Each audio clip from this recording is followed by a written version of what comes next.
केंद्रीय स्वास्थ्य मंत्री हर्षवर्धन की अध्यक्षता में कोरोना वायरस महामारी पर केंद्रीय मंत्रियों के समूह की बैठक जारी। कोविड-19 से निपटने की रणनीति पर हो रही है चर्चा।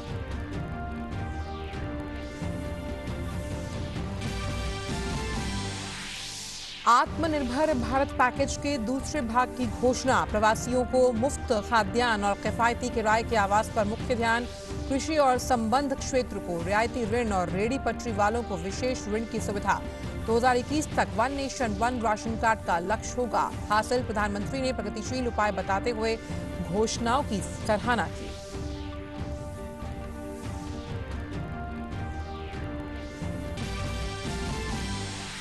आईआरसीटीसी ने जरूरत पड़ने पर कॉन्टैक्ट ट्रेसिंग के लिए टिकट बुक करने वाले सभी यात्रियों के मूल स्थान का पता लेना किया शुरू।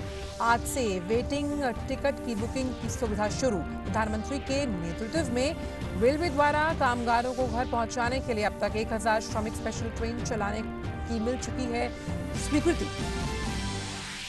G20 में भारत आवश्यक दवाओं, उपचारों और टीकों की सस्ती दरों में उपलब्धता पर जोर देगा। वाणिज्य और उद्योग मंत्री पीयूष गोयल ने कहा, इस संकट के दौर में भारत ने अपना वसुधैव कुटुंबकम का दायित्व निभाते हुए विश्व के लगभग 120 देशों को दवा मुहैया कराकर निभाई अहम भूमिका।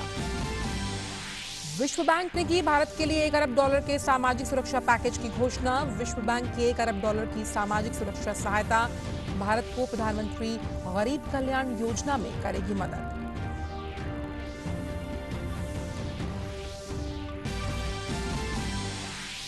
और भारत में कोरोना के 51,401 सक्रिय मामले, जबकि 27,919 संक्रमण मुक्त होकर लौटे घर।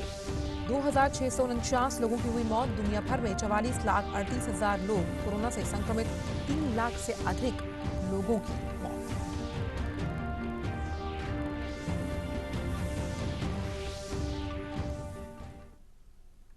नमस्कार, आप देख रहे हैं डीडी न्यूज। मैं हूं आंचल गुलाटी गुंबर और आइए अब जान लेते हैं इन सभी खबरों को विस्तार के साथ।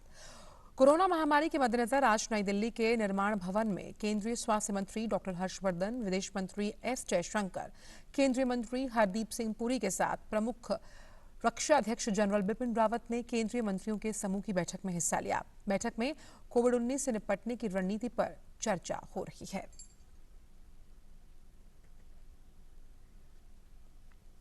वित्त मंत्री निर्मला सीतारमण और वित्त राज्य मंत्री अनुराग ठाकुर ने प्रधानमंत्री द्वारा घोषित आत्मनिर्भर भारत अभियान के तहत 20 लाख करोड़ रुपए के आर्थिक पैकेज के सिलसिले में 9 महत्वपूर्ण कदमों की घोषणा की। नई दिल्ली में आर्थिक पैकेज के बारे में दूसरे संवाददाता सम्मेलन को संबोधित करते हुए उन्होंने बताया कि इन कदमों से प्रवासी मजदूरों, फेरी लगाने वालों, जनजातीय लोगों, छोटे व्यापारियों और छोटे किसानों के साथ साथ स्वरोजगार में जो लोग लगे हुए हैं उन्हें फायदा होगा।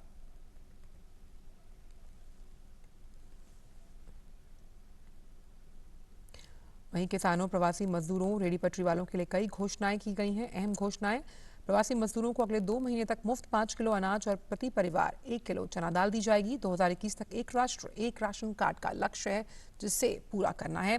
प्रवासी श्रमिकों और शहरी गरीबों को किराए पर सस्ते आवास यानी सस्ते मकान दिए जाएंगे। 50 लाख रेहड़ी पटरी वालों के लिए ये विशेष योजना है। और किसान क्रेडिट कार्ड के जरिए किसानों को 2 लाख करोड़ का जो रियायती ऋण है वो भी मुहैया कराया जाएगा। मुद्रा शिशु लोन के लिए 1500 करोड़ की राहत है। 12 महीने की अवधि के लिए शीघ्र भुगतान करने पर 2% का ब्याज का जो उपदान है वो भी दिया जाएगा। ग्रामीण क्षेत्र में लोगों को रोजगार देने के लिए मनरेगा के तहत काम दिया जा रहा है। राष्ट्रीय स्तर पर न्यूनतम प्राथमिक ढांचा जल्द तैयार किया जाएगा। वहीं भारत ने G20 देशों को कोविड-19 महामारी का सामना करने के लिए आवश्यक दवाएं, उपचार और वैक्सीन किफायती दरों पर उपलब्ध कराने को सुनिश्चित करने के लिए कहा। केंद्रीय मंत्री पीयूष गोयल ने कल G20 देशों के वाणिज्य मंत्रियों की दूसरी बैठक में वीडियो कॉन्फ्रेंसिंग के जरिए वो शामिल हुए। इस बैठक में शामिल होते हुए केंद्रीय मंत्री पीयूष गोयल ने कोविड-19 संकट के दौरान पारदर्शी तरीके से एक दूसरे का सहयोग करने और वैश्विक साझेदारी की बात को मजबूत तरीके से आगे रखा। साथ ही उन्होंने कहा कि संकट के दौर में भारत ने अपना वसुधैव कुटुंबकम का दायित्व निभाते हुए विश्व के लगभग 120 देशों को दवा मुहैया कराकर अपनी भूमिका निभाई। केंद्रीय मंत्री ने G20 देशों से स्वास्थ्य कर्मियों और आवश्यक दवा सामग्री की बेरोक टोक आवाजाही सुनिश्चित करने के साथ भारत को भी दवा और आवश्यक सामग्री की सप्लाई चेन में शामिल करने का आह्वान किया है। We had the G20 trade ministers virtual meeting, the second such meeting that has been held, in which India presented a strong case for global partnerships and cooperation to support each other during the COVID-19 crisis in a transparent and fair manner. India, on its part, has played the role of a responsible global citizen by providing medicines to over 120 countries across the world to help them fight the global pandemic COVID-19. विदेशों में फंसे भारतीयों को निकालने के समुद्र सेतु अभियान के दूसरे चरण के तहत आईएनएस जलाश्व आज मालदीव से भारत के लिए रवाना होगा। मालदीव के वलेना एयरपोर्ट पर यात्रियों की जांच प्रक्रिया पूरी होने के बाद जहाज पर यात्रियों के चढ़ने की प्रक्रिया शुरू हो चुकी है। लगभग 700 यात्रियों को लेकर आईएनएस जलाश्व आज मालदीव से कोच्चि के लिए रवाना होगा। इस बीच सागर मिशन के तहत मालदीव और हिंद महासागर के 4 अन्य देशों को खाद्य पदार्थ और दवा पहुंचाने गया आईएनएस केसरी भी कल देर रात इसी बर्थ पर खड़ा था। समुद्र सेतु अभियान के पहले चरण के तहत आईएनएस जलाश्व मालदीव से 698 भारतीयों को लेकर 10 मई को लौटा था। कोरोना वायरस महामारी के कारण विदेशों में फंसे भारतीयों को स्वदेश लाने के लिए मिशन वंदे भारत निरंतर जारी है। वंदे भारत मिशन के तहत दूसरी बार लोगों को एयर इंडिया के विशेष विमान से न्यूयॉर्क से दिल्ली और नेवार्क से हैदराबाद लाया गया। देखते हैं ये खास report. Family emergency and consulate was really very helpful in accommodating. I couldn't thank them enough to let me go for my family emergency right now. कोविड-19 के कारण यहाँ पर स्टक हो गए। हमारी कौंसल वालों ने, एम्बेसी वालों ने, विजय जी ने स्पेशली हमारी बहुत मदद की। What here Indian embassy is doing is an amazing job. Very good evacuation plan. So we are happy for that. We are having emergency. We are having urgent travel. So they filter the criteria. They were giving the preference for that. I should say that I'm one of the lucky ones to get on board, and it's been, I should really commend the Ministry of External Affairs and Air India for taking this mammoth exercise. It's commendable, and the way they have operated, it's amazing. It's absolutely smooth, no issues at all. I have just cleared my check-in and I'm ready to go for the security, and just looking forward to going back home. And my sincere, deepest thanks to Ministry of External Affairs. और भाजपा प्रवक्ता समित पात्रा इस वक्त press conference को संबोधित कर रहे हैं। आइए सीधे चलते हैं वहां पर। जो कल्मिनेटिंग पॉइंट है श्रमिकों का, उस राज्य से भी परमिशन लेना पड़ेगा। आप उदाहरणार्थ अगर श्रमिक महाराष्ट्र से निकल करके बंगाल जाना चाहते हैं तो महाराष्ट्र की सरकार की भी परमिशन की आवश्यकता पड़ेगी वहां से ट्रेन निकलने के लिए, और बंगाल के सरकार की भी परमिशन की आवश्यकता पड़ेगी वहां ट्रेन को रिसीव करने के लिए। आपको आज बताते हुए मुझे बहुत दुख हो रहा है कि लगभग ओरिजिनेटिंग जो परमिशन होता है ओरिजिनेटिंग स्टेट का, ओरिजिनेटिंग स्टेट्स तो परमिशन दे रहे हैं, किंतु रिसीव करने वाले स्टेट्स, बहुत ऐसे स्टेट्स हैं जिनका मैं उदाहरण दूंगा, अभी संख्या के साथ दूंगा, वो परमिशन नहीं दे रहे हैं और वो राजनीति भी कर रहे हैं। कौन से ऐसे राज्य हैं जिन्होंने कितने कितने संख्या में ये परमिशन दिया है श्रमिकों के ट्रेन को लाने के लिए, मैं इसका आंकड़ा रख रहा हूं। उत्तर प्रदेश बधाई का पात्र है। योगी सरकार ने उत्तर प्रदेश में 487 ट्रेन्स को परमिशन दिया है उत्तर प्रदेश में प्रवेश करने के लिए। तो जो उत्तर प्रदेश के श्रमिक हैं हिंदुस्तान के भिन्न भिन्न राज्यों में, आज वो उत्तर प्रदेश में प्रवेश कर पा रहे हैं क्योंकि योगी सरकार ने 487, लगभग 490 ट्रेन ऐसे हैं जिनको परमिशन उत्तर प्रदेश की सरकार ने दिया। ठीक उसी प्रकार नीतीश कुमार भी बधाई के पात्र हैं क्योंकि बिहार की सरकार ने 254, लगभग 254 ट्रेन ऐसे हैं जो बिहार में जो श्रमिक, बिहार के जो श्रमिक अन्य राज्यों में थे, उनके ट्रेन को परमिशन दिया है बिहार में एंटर करने के लिए। ठीक इसके विपरीत आप ममता बनर्जी की सच्चाई को देखिए। आपको जान के आश्चर्य होगा कि ममता बनर्जी के वेस्ट बंगाल ने अभी मात्र 9 ट्रेन, आज जब ये प्रेस कॉन्फ्रेंस हो रहा है, मात्र 9 ट्रेन को इजाजत दी है, परमिशन दी है वेस्ट बंगाल में प्रवेश करने के लिए। कहां तो उत्तर प्रदेश में 487, कहां बिहार में 254 और वेस्ट बंगाल के कई श्रमिक अन्य राज्यों में हैं, मगर केवल 9 ट्रेनों को अभी तक परमिशन दिया गया है। ठीक उसी प्रकार कांग्रेस शासित छत्तीसगढ़ के भी परिश्रमी छत्तीसगढ़ी भाई बहन हमारे कई राज्यों में कार्यरत हैं श्रमिक के रूप में। बहुत बड़ी तादाद में वो छत्तीसगढ़ पहुंचना चाहते हैं, किंतु कांग्रेस शासित छत्तीसगढ़ राज्य ने मात्र 10 ट्रेनों को अभी तक परमिशन दिया है अपने राज्य में प्रवेश करने का। तो छत्तीसगढ़ के लोग अन्य जगह पे बहुत परेशान हो रहे हैं।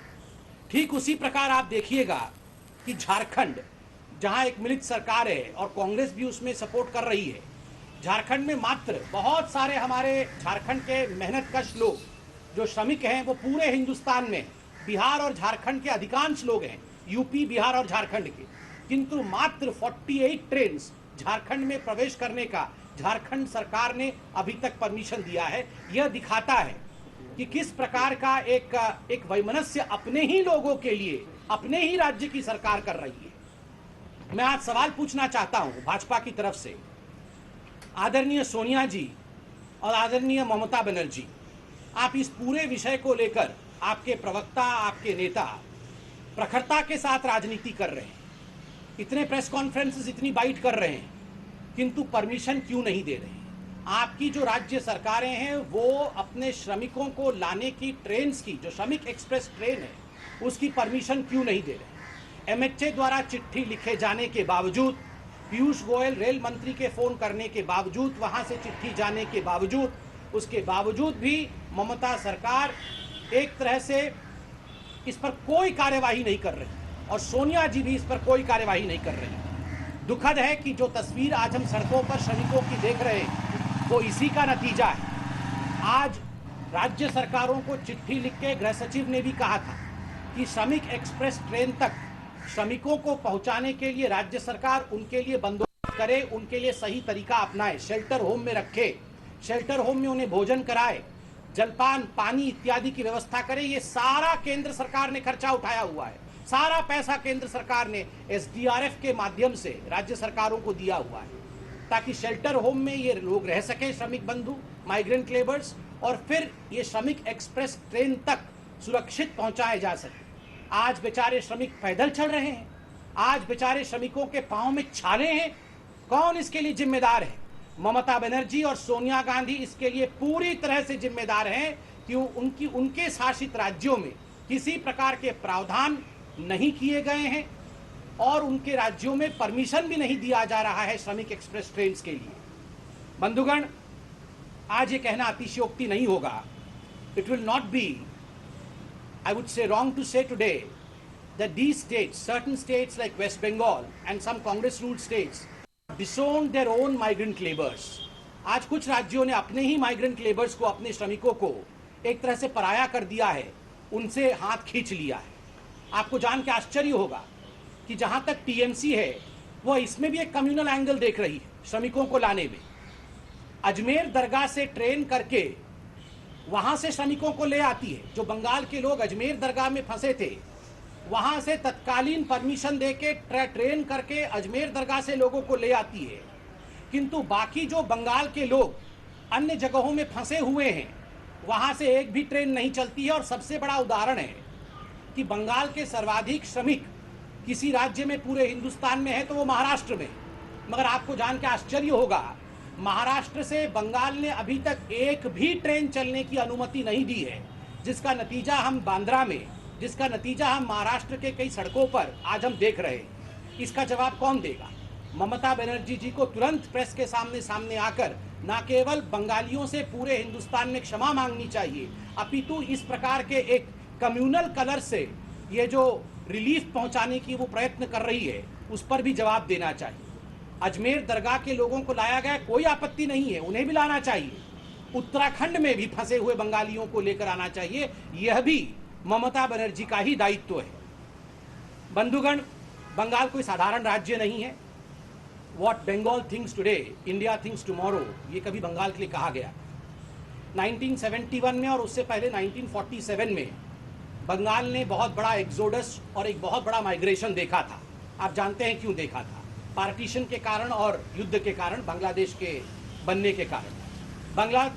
बंगाल ने बहुत कुछ सहा है और आज भी ममता बनर्जी के निर्मम एटीट्यूड के कारण, उनकी निर्मम मनोवृत्ति के कारण पूरे हिंदुस्तान में बंगाल के जो श्रमिक हैं वो बहुत कुछ सह रहे हैं। इस पर राजनीति नहीं होनी चाहिए। प्रत्येक राज्य सरकार का कर्तव्य है कि वो श्रमिकों को लेकर सेंसिटिव हो। केंद्र सरकार ने हर प्रकार से राज्य सरकार को जो सहूलियत देना चाहिए श्रमिकों के लिए, शेल्टर होम, 3 वक्त का भोजन, प्रत्येक भोजन 100 रुपए की है, ये कल निर्मला सीतारमण जी ने खुद कहा। उनके राशन के लिए पहले 3 महीने का किया गया था, वो 2 महीने के लिए एक्सटेंड करना, ये सारी व्यवस्था केंद्र सरकार ने किया है। हर बात पे राजनीति ना करिए। जो श्रमिक हैं वो हमारी आत्मा है, हिंदुस्तान की आत्मा है। आत्मा के ऊपर इस प्रकार कुठाराघात करके राजनीति करने की कोशिश जो राजनीतिक दल कर रहे हैं, कहीं ना कहीं वो हिंदुस्तान की आत्मा के साथ खिलवाड़ कर रहे हैं। ये उचित नहीं है। बहुत बहुत धन्यवाद। आज इतना ही विषय रखना। सर वो पृथ्वीराज चौहान। तो आप सुन रहे थे भाजपा प्रवक्ता संबित पात्रा को। और आइए रुक कर लेते हैं अन्य खबरों का। रेल मंत्री पीयूष गोयल ने प्रवासी मजदूरों के लिए करीबन 1000 जो श्रमिक ट्रेन हैं उसे चलाने के लिए जो ट्वीट किया है, स्पेशल ट्रेन चलाने के लिए स्वीकृति मिलने के बाद ट्वीट करते हुए कहा कि प्रधानमंत्री नरेंद्र मोदी जी के नेतृत्व में रेलवे द्वारा कामगारों को घर पहुंचाने के लिए अब तक 1000 श्रमिक स्पेशल ट्रेन चलाने की स्वीकृति मिल चुकी है। कल 145 ट्रेनों द्वारा कामगारों को उनके घर पहुंचाया गया। कुल श्रमिक स्पेशल ट्रेन में से 75% उत्तर प्रदेश और बिहार के लिए चलाई जा रही हैं।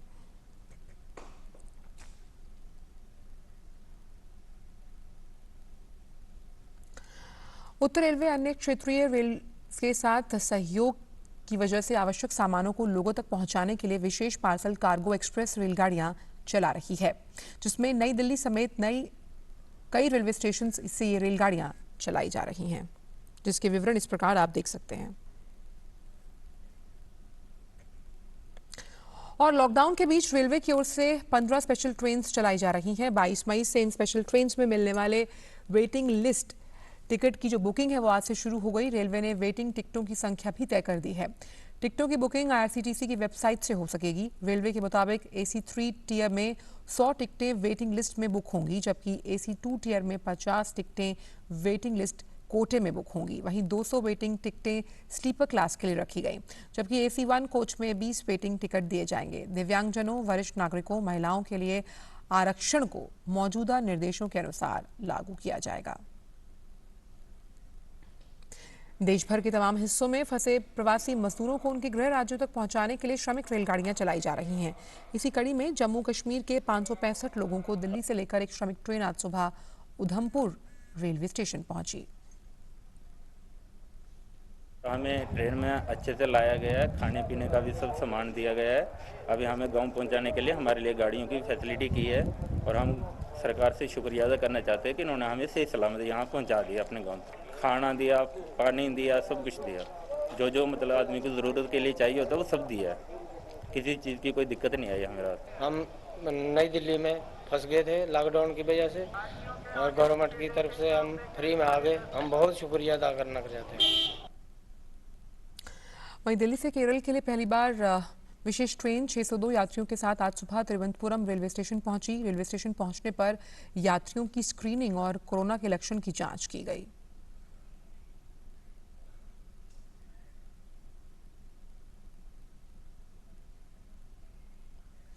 और वहीं दिल्ली से विशेष ट्रेन आज सुबह केरल के कालीकट पहुंची, जहां यात्रियों के सामानों को सैनिटाइज करके रेलवे स्टेशन से बाहर निकाला गया।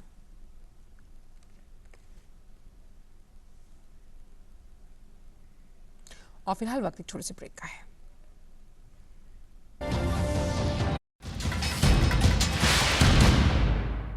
कोरोना वायरस से बचने के लिए हर किसी को मास्क पहनने की जरूरत नहीं है।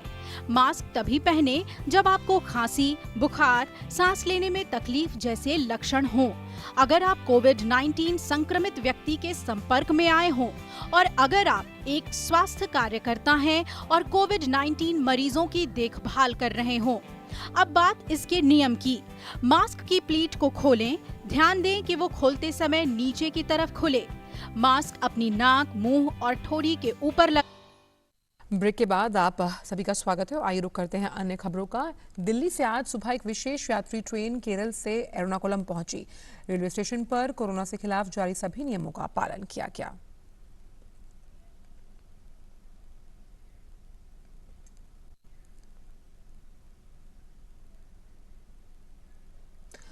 और अब बात भारत में कोरोना वायरस की स्थिति की। स्वास्थ्य विभाग द्वारा जारी ताज़ा आंकड़ों के अनुसार भारत में कोरोना के सक्रिय मामलों की संख्या 51,401 हो गई, जबकि 27,919 लोग इलाज के बाद संक्रमण से मुक्त हो गए हैं और स्वस्थ हो चुके हैं। तो वहीं कोरोना वायरस की चपेट में आने से 2,649 लोगों की मौत हो चुकी है।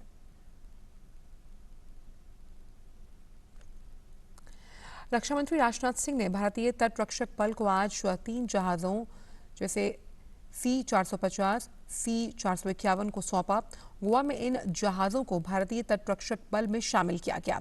दिल्ली से वीडियो कॉन्फ्रेंसिंग के जरिए जहाजों को सौंपने के समय रक्षा मंत्री राजनाथ सिंह ने सोशल डिस्टेंसिंग के सख्त नियमों का पालन किया।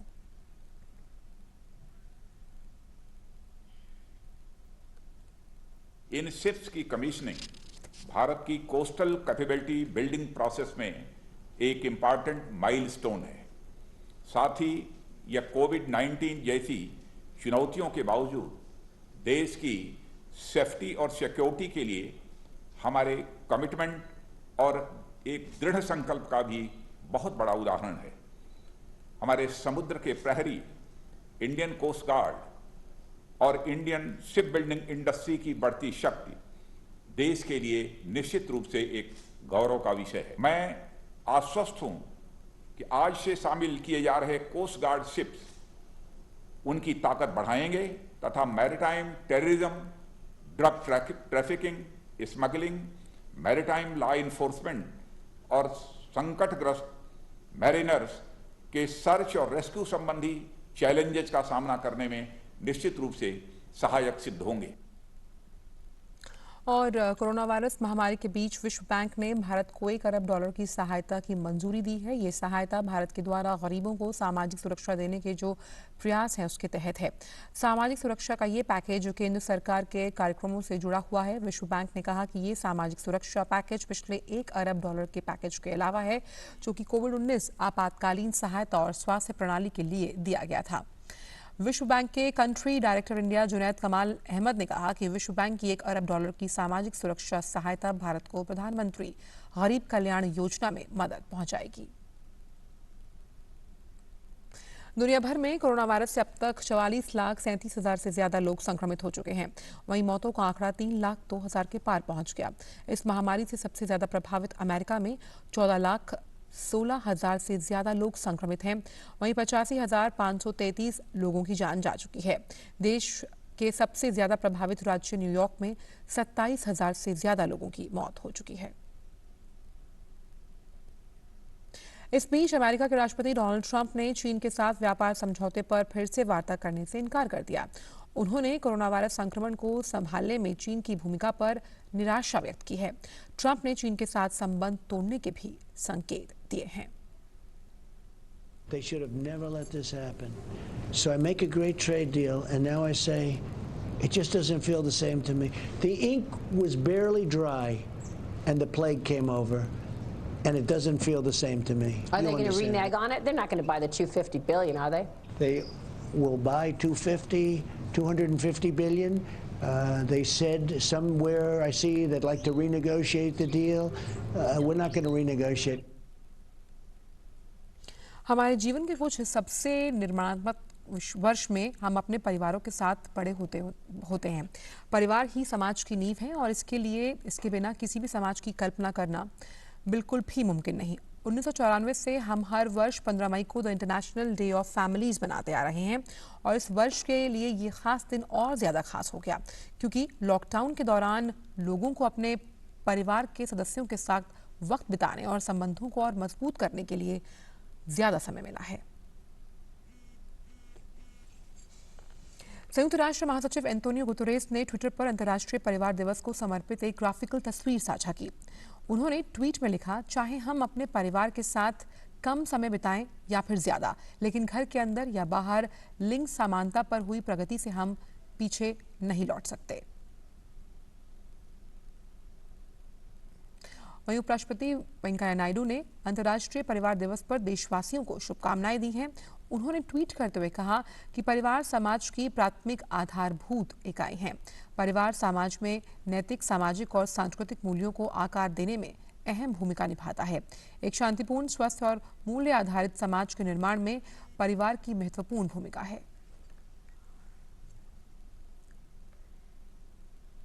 और फिलहाल समाचारों में इतना ही। दीजिए इजाजत। नमस्कार।